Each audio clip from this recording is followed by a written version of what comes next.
Thanks very much for staying with us. Time now for Eye on Africa with me, Georgia Calvin-Smith. Tonight, several members of the youth wing of Burundi's ruling party are killed in a grenade attack in Bujumbura. The 3 victims are part of the Imbonerakure group accused of abuses and attacks in the name of President Pierre Nkurunziza. Also, some former captives of Nigeria's Boko Haram insurgent group struggle to reintegrate if they're lucky enough to get free. Some have been indoctrinated by the extremist captives. We look at those who face suspicion by communities upon their return.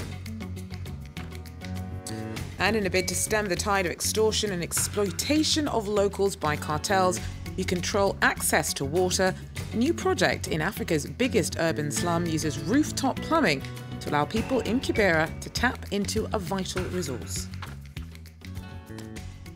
But first, at least 3 members of the youth wing of Burundi's ruling party were killed in a grenade explosion in Bujumbura on Wednesday. An unidentified man threw the device into a house used by the group known as the Imbonerakure.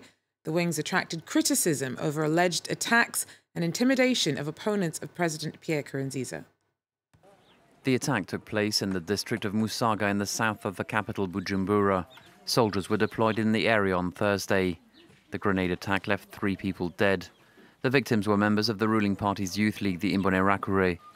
Residents were stunned. They were our neighbours. We got on well. My friends were wounded. We are really sad. They were not our enemies, but good neighbours. I'm devastated.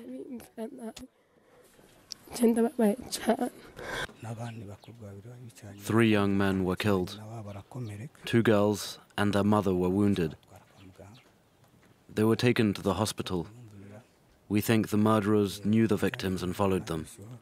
After they arrived here, the grenade exploded. There has been a political crisis in Burundi ever since Pierre Nkurunziza announced his controversial candidacy for a 3rd term 2 years ago. Since then, 400,000 Burundians have left their country and now live in refugee camps in the region like this one in Tanzania. Many of them say they fled because they felt threatened by the authorities and the Imbonerakure. According to the United Nations, at least 500 people have died since the crisis began. On Saturday, Pierre Nkurunziza will be represented by his vice president at the summit of the East African Community in Tanzania. In May 2015, while he was abroad, there was a failed coup attempt. And ever since then, he has not left his country.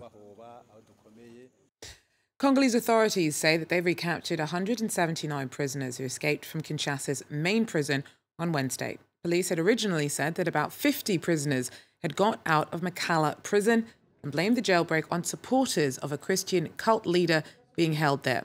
Nemunda Semi remains at large. He heads the Bunda Dia Congo sect, which has denied responsibility for the attack. At least 8 people were reportedly killed. Despite officials at first claiming that dozens of inmates escaped, locals say they saw thousands. Fire and smoke came out of the prison. A lot of people came out. We could see more than 2,000 people on this side. Some went here, others went there. We saw them passing by. Women in bras, men in pants, with plastic packaging on their hands, running away, with some soldiers among them. Almost everyone was terrified in their homes until around 10-11 a.m. We all went out, but we're still a little afraid with the shots during the night. We didn't feel too good, as we're very close to the prison.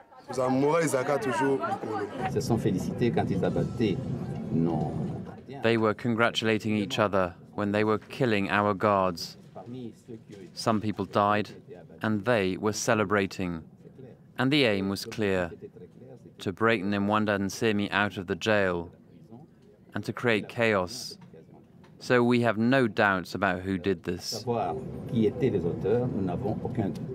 Abuja said that a Nigerian schoolgirl who escaped captivity by Islamist extremist group Boko Haram was mistakenly identified as one of the girls abducted from the northeastern town of Chibok in April 2014. The SKP reportedly was also taken from Chibok that year, but on a different occasion. Of the 270 pupils whose kidnapping sparked international outrage, and the Bring Back Our Girls movement, around 100, are still being held.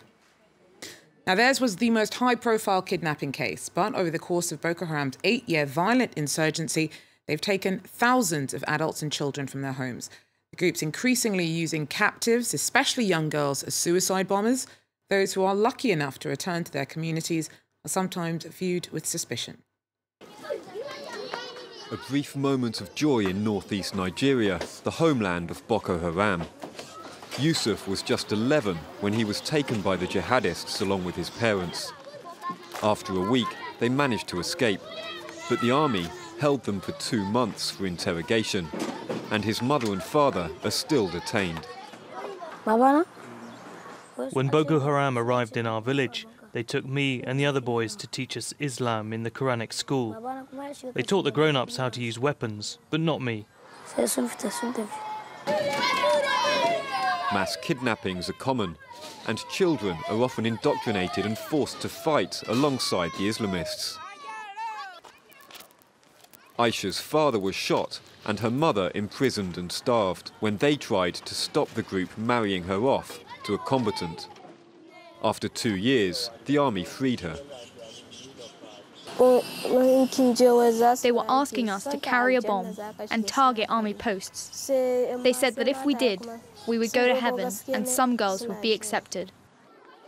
Thousands of children have been orphaned by Boko Haram. But the group has also used more than 100 children since 2014 to carry out suicide attacks in Nigeria, Chad, Niger and Cameroon. Girls are really victims. Boko Haram is using a tactic in which they see that women, because of their role in society, are not very much associated with security issues.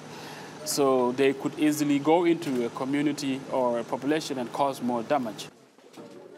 The abduction 3 years ago of the Chibok schoolgirls sparked international indignation. 82 have just been released in a prisoner swap. It's a small glimmer of hope in a conflict that has displaced 2.6 million and left more than 20,000 dead since 2015. Now, Kibera in Nairobi is the largest urban slum in Africa. Communities there can struggle to get clean drinking water because of the tight control and inflated costs imposed by cartels controlling local resources. But access to water is getting easier, in part because of a project to improve rooftop plumbing. Our correspondents report.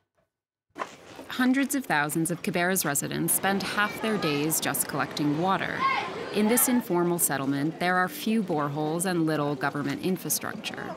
The in-ground pipes are old and often contaminated with sewage. The only available drinking water is sold by cartels who control the prices. Anytime you want to have a water selling point, you have to talk to the cartels. They decide how much money should be paid, and they decide where you will sell the water. This woman has few options nearby. She needs water for her food stand and doesn't have the time to make the long trip to more affordable water points. Water costs 5 shillings. Cartel prices are very high. But if I want to pay less, the other water source is just too far away. The cost is 5 times higher than the rate recommended by the city water company. One NGO is fighting back against the cartels and the spread of deadly waterborne diseases. This new aerial piping system supplies filtered water to collection points throughout the slum. The changes that we've noticed is that the disease incidences have been reduced. Cases of insecurity associated with water, for example, raised, has gone down tremendously. At the same time, the girl child is able to use her time productively in terms of going to school. But residents say the most immediate change is an increase in their purchasing power. Nowadays, we just use 2 bob on getting this water. So we spend some money on buying even vegetables and maize flour. 88,000 residents already benefit from the new system, and that number is expected to double in the coming weeks. Their ultimate goal is to fully equip all of Nairobi's slums with the new system. Well, that's it for Eye on Africa. Thanks very much for joining us. Do so again. Take care.